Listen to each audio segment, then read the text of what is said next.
السلام عليكم ورحمة الله. ازيكم حبايبي؟ عاملين ايه؟ يا رب كلكم تكونوا بخير.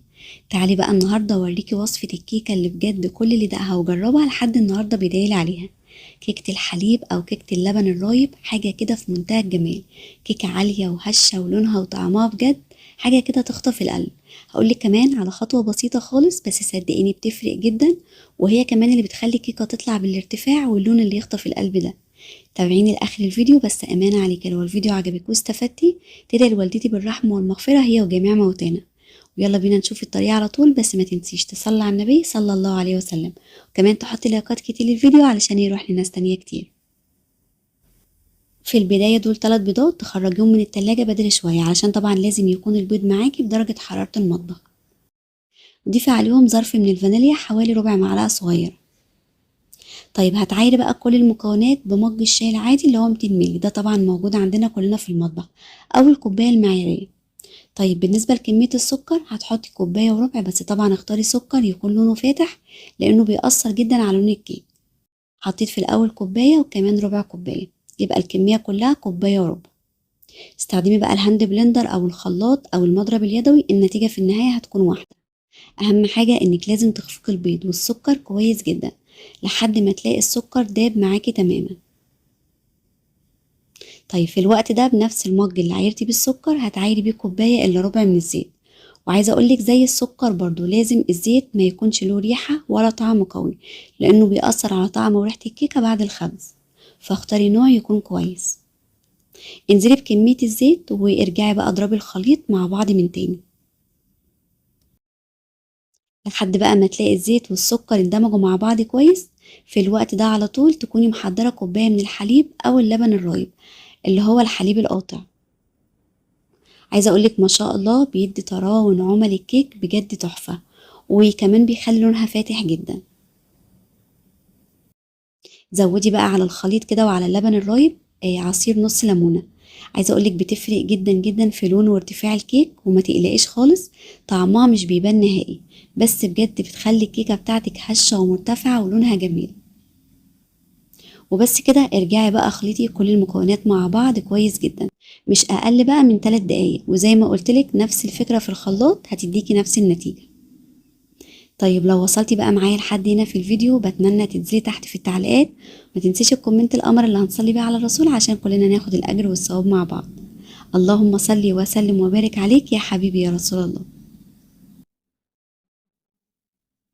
نيجي بقى للمكونات الجافة، وبنفس المج او الكوباية هتعايري الدقيق بتاعك، بس ركزي هنا طبعا وانت بتعايري الدقيق املي الكوباية بتاعتك كده من غير ما تضغطي عليها او تكبسيها، عشان كمان ما تزوديش كمية الدقيق والكيكة بتاعتك تطلع مكتومة وتقيلة، وكمان ما تعجنش منك. عايزة اقولك لما بتكون كمية الدقيق كتيرة يعني اكتر من المطلوب، بتلاقي كيكة ترتفع ومرة واحدة كده بتلاقيها صفطت او هبطت جوه الفرن، وبتلاقي قلبها بقى ني جدا، ده طبعا من كمية الدقيق الزيادة، يعني ده من اسباب هبوط الكيك. فركزي جدا وانت بتعايري الدقيق بتاعك. هتعايري كده كوبايتين على المقدار ده بنفس الطريقة. هتنخري الكوباية الاولى، ومع الكوباية التانية بقى هتزودي كده معلقة كبيرة مليانة من النشا، وكمان هنحط كيس من البيكنج باودر. طبعا مش هننسى رشة الملح لانها بجد بتبرز المكونات كلها، فحاولي ما تستغنيش عنها خالص. هترجعي بقى تنخليهم مع بعض كويس من تاني، علشان طبعا لو فيهم تكتلات يعني ما تأثرش على قوام الكيك.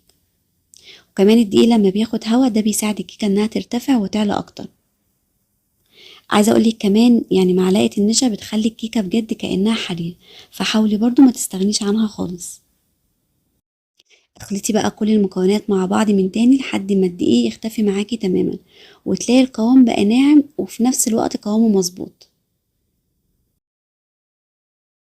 وده القوام المظبوط بيكون ما شاء الله كده وسط، لا هو تقيل قوي ولا خفيف قوي. طيب لو بصيتي بقى على الخليط في الوقت ده هتلاقيه مليان فقاعات على الوش كده، وده طبعا دليل ان الكيكة بتاعتك ما شاء الله هتطلع هشة ومرتفعة وجميلة. وبالنسبة بقى للكمية دي استخدمي صينية مقاس وسط 24 او 26، بس لو استخدمتي 26 ارتفاعها هيكون يعني اقل من كده حاجة بسيطة، 24 هتاخدي نفس الارتفاع اللي في الفيديو ان شاء الله. بس في الاول ادهنيها كده بحتة سمنة او رشة زيت، وبطنيها كده من كل مكان، وطبعا في الوقت ده على طول تروحي تحضري الفرن بتاعك وتسيبيه يسخن حاجة بسيطة. بعد بقى ما تبطنيها بالزيت او بالسمنة، رشي فيها رشة دقيق كده بسيطة، وارجعي برضو بطنيها ولفي كده الدقيق في كل مكان في قلب الصينية. الحركة دي كمان بتساعد الكيكة انها يعني ما شاء الله تتقلب معاكي بسهولة، وفي نفس الوقت بتاخد لون ذهبي جميل من تحت زي من فوق بالظبط. وزي ما قلتلك في الوقت ده على طول تحضري الفرن بتاعك، بلاش تسخني الفرن من بدري، يعني دايما حضريه او سخنيه في الوقت اللي بتصبي فيه خليط الكيك على طول. انزلي بقى بخليط الكيك كامل في الصينيه كده، ما شاء الله القوام زي ما انت شايفه يعني بيلمع كده وقوامه تقيل ومظبوط. ده كمان بيدل ان الكيكه بتاعتك هتطلع ان شاء الله جميله جدا.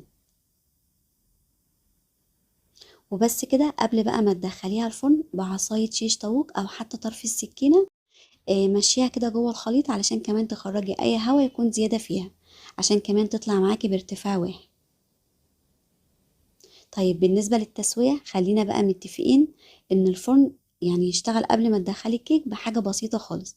دي نقطة مهمة جدا، اوعي تشغلي الفرن من بدري علشان الكيكة ما تعلاش بسرعة وترجع بقى تصفط او تهبط منك فجأة. حطي الكيكة بتاعتك على الرف اللي في النص، وشغلي الفرن على درجة حرارة متوسطة حوالي 170 درجة.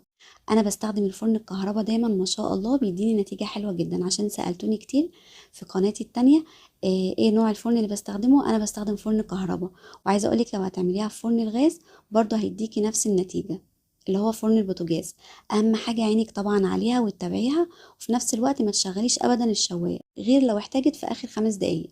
ما شاء الله شكلها وهي بتستوي يعني يفرح القلب، هتقعد معاكي حوالي كده من 40 لحد 45 دقيقة. ده طبعا على حسب درجة حرارة الفرن عندك. انا ما شغلتش الشواية خالص، هي اخدت اللون الذهبي الجميل ده لوحدها. وزي ما قلتلك لو حسيتي انها محتاجة لون بتشغلي الشواية في اخر دقيقتين، بس خلي طبعا عينك عليها لانها بتحمر بسرعة جدا. ما شاء الله واخدة ارتفاع حلو جدا، ان شاء الله كمان لما هتجربيها هتطلع معاكي احسن من كده بكتير. اهم خطوة اول ما تخلصي ما تخرجهاش من الفرن على طول، طفي الفرن ووربي الباب وسيبيها بقى لحد ما تهدى شوية، عشان تفضل معاكي عالية ومرتفعة وبنفس الجمال ده. ما شاء الله يعني انا كمان علشان عاوزة اخلص تصوير فخرجتها من الفرن على طول، بس برضو يعني مرتفعة وجميلة، طرية طراوة بجد مش طبيعية. يعني فقدت من ارتفاعها حاجة بسيطة خالص، وده طبعا لان انا عرضتها للهواء. انتي طبعا هتسيبيها وقتها وتسيبيها كده تاخد راحتها، فهتطلع معاكي بنفس الارتفاع. لونها تحفة، يعني عايزة اقولك بجد كمان التصوير ظلمها كتير.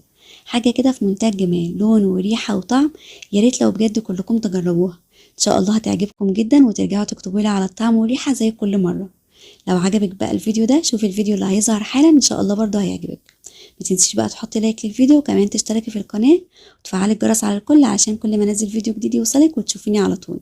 اسيبك في حفظ الله واقولك مع السلامة.